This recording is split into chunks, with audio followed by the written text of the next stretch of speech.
So Windmills of Your Mind was a 24-acre property that we had next to a small little beautiful lake in Whitefield. At that time, Whitefield was just coming up. There was a huge amount of IT offices around. So the idea was to design homes for tech professionals and other guys who were very well traveled. Something on a much larger property where your design was not constrained by just the boundaries of the site. So we had 24 acres, we could do what we wanted. The land was kind of sloping towards the lake. So that was something that was there for us to take advantage of. Brief really was to design a combination of single-family homes, like on the ground, and high-rise apartments.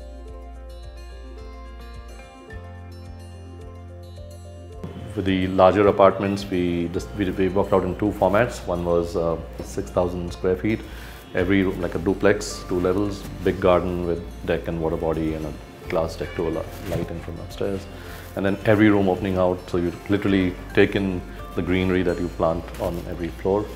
So that was the concept with the apartments.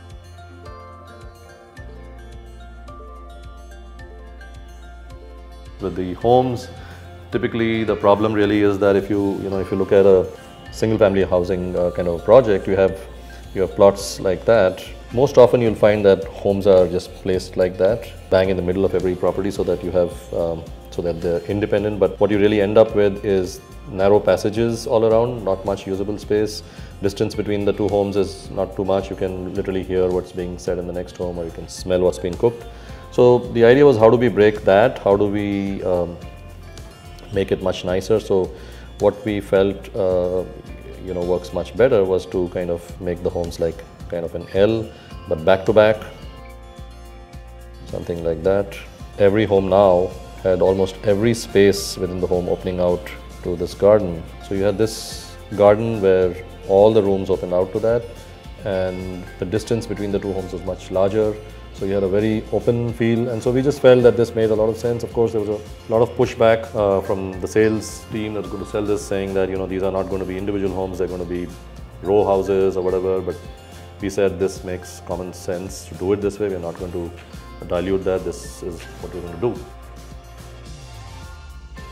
Even the other smaller apartments, we kind of designed them as a plus shape with like 4 Ls, so that every apartment again is completely open and has a view of the outside and doesn't look into the next one.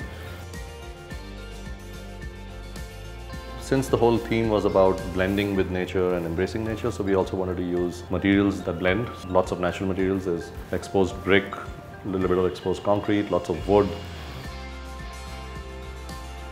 natural stone floors. So everything is very earthy, very warm, and there's that immediate connect. So it's not just about bringing the outdoors into a very earthy space, so that continuity really actually works. Very often you see these homes which are designed to show somebody else that I've got this beautiful home and white marble and stuff. This was more for people to enjoy their spaces, to really feel comfortable, feel at home. We had to make sure that one wall in every room was completely open, large glass panels that would just slide open and you could step out. So every space just kind of allows you to step out and enjoy the nature.